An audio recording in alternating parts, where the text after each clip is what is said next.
الحمد لله رب العالمين وبه نستعين وأشهد أن لا إله إلا الله وحده لا شريك له وأشهد أن محمدا عبده ورسوله صلى الله عليه وعلى آله وصحبه وسلم تسليما كثيرا.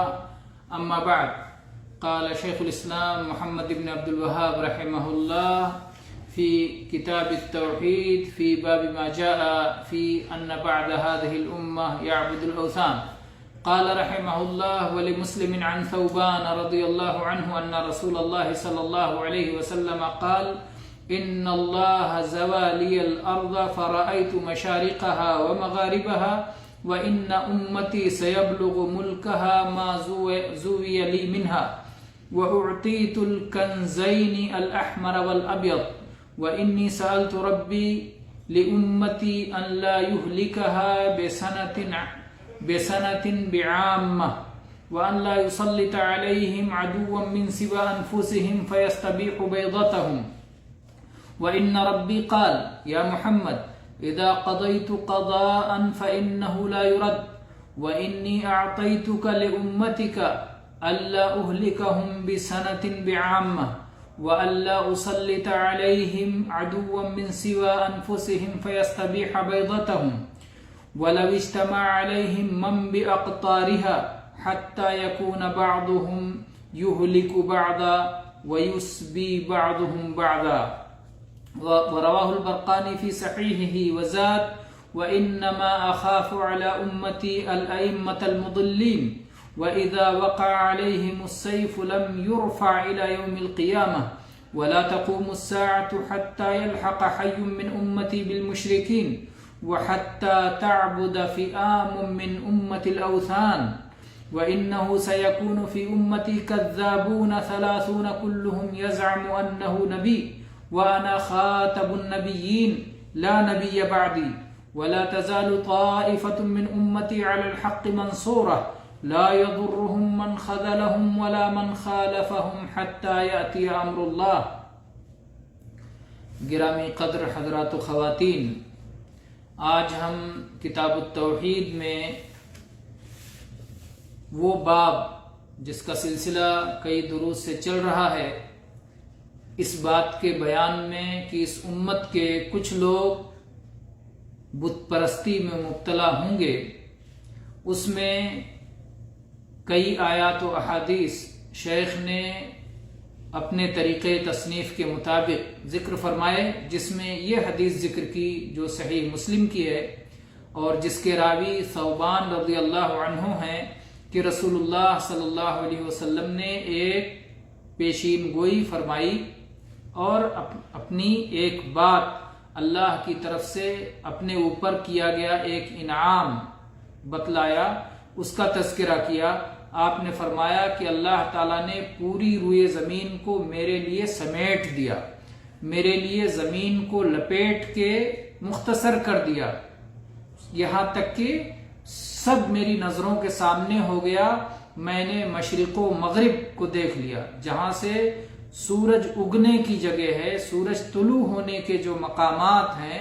اور جو سورج غروب ہونے کے مقامات ہیں، میں نے ان کو خوب اچھی طرح سے دیکھ لیا. اور میرے لیے جو زمین سمیٹ دی گئی، میری امت کی حکومت، میری امت کی بادشاہت، میری امت کا اقتدار وہاں تک پہنچے گا. اور پھر آپ نے فرمایا کہ مجھے دونوں خزانے سرخ و سفید عطا فرمائے گئے. یہ دونوں خزانے سرخ و سفید کیا ہیں؟ سرخ یعنی سونا اور سفید یعنی چاندی. سونے اور چاندی کے سارے خزانے مجھے دیے گئے. اور اس کی یہ تفسیر بھی کی گئی ہے کہ سونے سے مراد روم کی سلطنت ہے، قیصر روم کی جو سلطنت تھی اور جن کی اکثر دولت سونا ہوتی تھی. اور سفید سے مراد کسرا، فارس اور ایران کے کسرا کی حکومت کا تذکرہ ہے کہ جن کے یہاں اکثر دولت چاندی اور دیگر جواہرات تھے. تو گویا کسرا،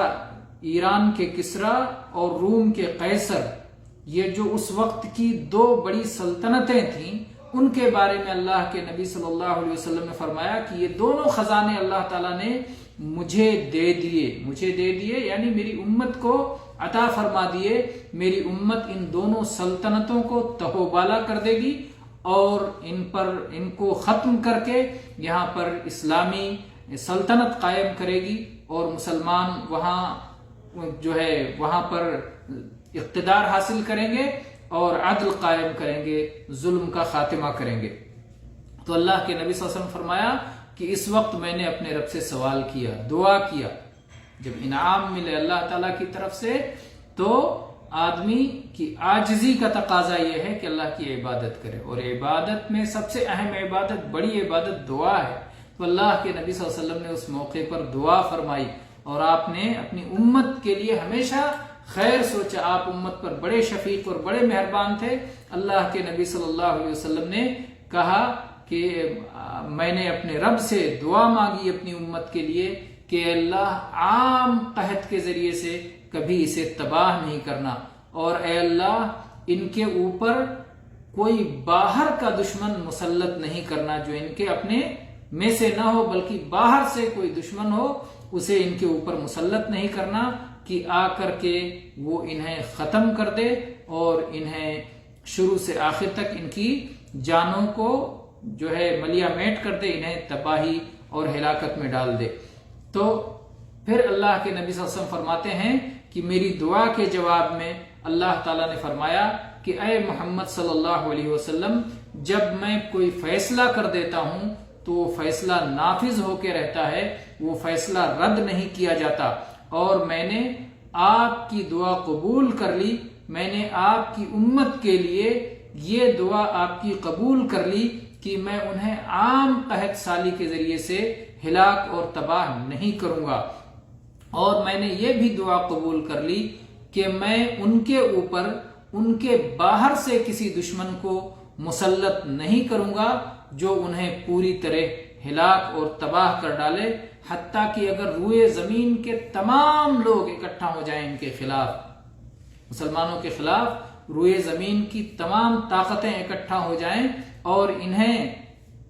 شروع سے آخر تک ملیا میٹ کر کے ختم کر دینا چاہیں، تو یہ بھی نہیں ہو سکتا ہے. ان کی ہلاکت اسی طرح ہوگی کہ یہ آپس میں لڑنے لگیں، ایک دوسرے کو ہلاک کرے اور ایک دوسرے کو قیدی بنانے لگے، آپس ہی میں یہ گتھم گتھا ہو جائیں، آپس میں الجھ جائیں، ایک دوسرے سے لڑنے لگیں، تو یہ اپنی تباہی کا سامان کریں گے. لیکن باہر سے کوئی انہیں نقصان پہنچا سکے، انہیں کوئی تباہ کر سکے، انہیں کوئی ہلاک کر سکے، تو ایسا ناممکن ہے. یہ اللہ تعالیٰ نے اس کا فیصلہ کر دیا ہے. یہ حدیث صحیح مسلم میں 2889 نمبر پر موجود ہے. اس کو امام برقانی نے اپنی صحیح میں روایت کیا اور اس میں کچھ اضافہ بھی کیا. اس روایت کے الفاظ میں کہا کہ اللہ کے نبی صلی اللہ علیہ وسلم نے اس موقع پر فرمایا کہ میں اپنی امت کے تعلق سے گمراہ کن پیشواؤں سے ڈرتا ہوں. یعنی اس امت میں کچھ ایسے ائمہ، کچھ ایسے پیشوا، کچھ ایسے قائدین پیدا ہوں گے جو انہیں گمراہی میں مبتلا کر دیں گے. اور آپ نے ایک پیشین گوئی یہ بھی فرمائی کہ جب ان میں تلوار چل پڑے گی تو پھر قیامت تک وہ دوبارہ نیام میں واپس نہیں جائے گی، وہ قیامت تک وہ تلوار چلتی ہی رہے گی. چنانچہ آپ دیکھیں کہ اللہ کے نبی کریم صلی اللہ علیہ وسلم کی یہ پیشین گوئی کس طرح پوری ہوئی کہ آپ نے جو کہا تھا وہ ہوا. عثمان رضی اللہ عنہ کی شہادت کی وجہ سے امت میں جو فتنہ اٹھا تھا، جس کی وجہ سے آپس میں تلواریں چلی تھیں، وہ آج تک فتنہ برپا ہے اور اس کے نقصانات آج تک امت جھیل رہی ہے. تو اللہ کے نبی صلی اللہ علیہ وسلم نے فرمایا کہ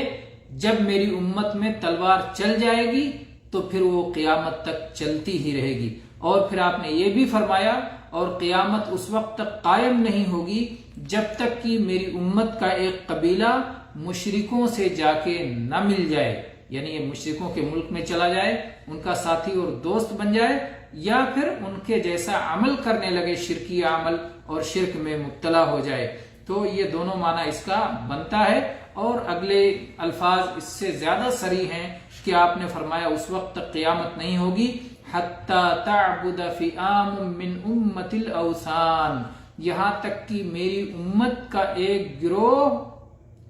بتوں کی پوجا نہ کرنے لگے، استھانوں کی پوجا نہ کرنے لگے، استھانوں کی اور چبوتروں کی پوجا نہ کرنے لگے، عبادت نہ کرنے لگے، تب تک قیامت نہیں آئے گی۔ گویا اس امت میں کچھ لوگ ایسے پیدا ہوں گے جو کھلم کھلا شرک کا ارتکاب کریں گے۔ یہ اللہ کے نبی صلی اللہ علیہ وسلم کی پیشین گوئی ہے، اس لیے ایسا ہو کے رہنا ہے۔ اور آپ صلی اللہ علیہ وسلم نے یہ بھی فرمایا پیشین گوئی کی کہ میری امت میں بہت بڑے بڑے 30 جھوٹے پیدا ہوں گے، ہر ایک کا دعویٰ یہ ہوگا کہ وہ نبی ہے، جبکہ نبوت کا سلسلہ مجھ پر ختم کر دیا گیا ہے اور میرے بعد اب کوئی نبی آنے والا نہیں ہے۔ اور آپ نے یہ بھی پیشین گوئی فرمائی کہ میری امت میں ایک گروہ ہمیشہ حق پر قائم رہے گا، اللہ تعالیٰ کی اسے مدد حاصل ہوگی، ان کو بے سہارا چھوڑنے والے اور ان کے خلاف چلنے والے، ان کی مخالفت کرنے والے اور ان کو بے سہارا چھوڑنے والے، ان کا کوئی نقصان نہیں پہنچا پائیں گے یہاں تک کہ اللہ کا حکم آ جائے، یہاں تک کہ قیامت آ جائے، یعنی قیامت تک حق پر قائم رہنے والا ایک گروہ موجود رہے گا۔ تو یہ بڑی عظیم الشان حدیث ہے، اس میں اللہ کے نبی کریم صلی اللہ علیہ وسلم نے بہت ساری پیشین گوئیاں فرمائی ہیں، اور وہ پیشین گوئیاں اسی طرح برحق ثابت ہوئی جس طرح سے آپ نے فرمایا تھا۔ تو یہ آپ کے سچے نبی ہونے کی نشانیوں میں سے ایک نشانی ہے، گویا ایک معجزہ ہے۔ اور اسی طرح سے اس حدیث میں ان لوگوں کے اوپر رد ہے جو کہتے ہیں کہ اس امت میں شرک نہیں ہو سکتا ہے، بلکہ آپ نے جب فرما دیا ہے کہ اس امت میں شرک ہوگا تو آپ کی یہ پیشین گوئی پوری ہو چکی ہے، اور کچھ لوگ شرک میں مبتلا ہوئے ہیں جن کے رد کے لیے شیخ الاسلام محمد ابن عبد الوہاب رحمہ اللہ نے یہ کتاب لکھی، اور علماء جس پر برابر رد کرتے رہے ہیں۔ اسی طرح سے نبی کریم صلی اللہ علیہ وسلم کی شفقت و محبت جو آپ کی اپنی امت سے تھی کہ آپ صلی اللہ علیہ وسلم نے اپنی امت کے لیے اللہ سے دعائیں مانگی، اسی طرح سے امت کو آپ نے خبردار کیا کہ جو گمراہ کن پیشوا ہوں گے ان کی پیروی نہیں کریں گے، بلکہ امت کو چاہیے کہ وہ اللہ کی کتاب اور نبی کریم صلی اللہ علیہ وسلم کی سنت اور خلفائے راشدین کی سنت کو مضبوطی سے پکڑ لے، اور صحابہ کرام رضی اللہ عنہم کے نمونے کے مطابق اپنی زندگی، اپنا عقیدہ اور اپنا عمل درست کرے۔ اسی طرح سے اس میں ختم نبوت کا اعلان ہے کہ اللہ کے نبی صلی اللہ علیہ وسلم پر نبوت کا سلسلہ ختم ہے، اب جو بھی نبوت کا دعویٰ کرے وہ جھوٹا ہے، دجال ہے اور اس کی بات مردود ہے۔ اسی طرح سے اس میں اس بات کی خوشخبری بھی موجود ہے کہ حق پر قائم رہنے والا ایک گروہ ہمیشہ موجود رہے گا جو اہل باطل کی تردید کرتا رہے گا، حق کو وضاحت کے ساتھ میں بیان کرتا رہے گا، اور اسے بے سہارا چھوڑنے والے اور اس کی مخالفت کرنے والے اس کا کچھ بگاڑ نہیں پائیں گے۔ تو آج یہ درس اس طرح مکمل ہوا کہ اس باب کی جو احادیث تھیں، اس میں سب سے آخری حدیث اس باب کی یہی تھی، اس کو بیان کر دیا گیا، جس میں اس بات کا واضح بیان ہے کہ اس امت میں شرک واقع ہوگا، اور واقعتاً واقع ہے۔ جو لوگ بھی کھلی آنکھوں سے دیکھتے ہیں وہ اس کا انکار نہیں کر سکتے کہ کچھ لوگ شرک اور کلمہ پڑھنے کے باوجود شرک اور بت پرستی کے عمل میں مبتلا ہیں۔ تو بہرحال انہیں یہ شرک چھوڑنا چاہیے، اس سے توبہ کرنا چاہیے اور توحید کو اپنانا چاہیے۔ اللہ تعالیٰ ہمیں اس کی توفیق دے۔ اقول قولی ھذا واستغفر اللہ لی ولکم من کل ذنب فاستغفروہ انہ ھو الغفور الرحیم۔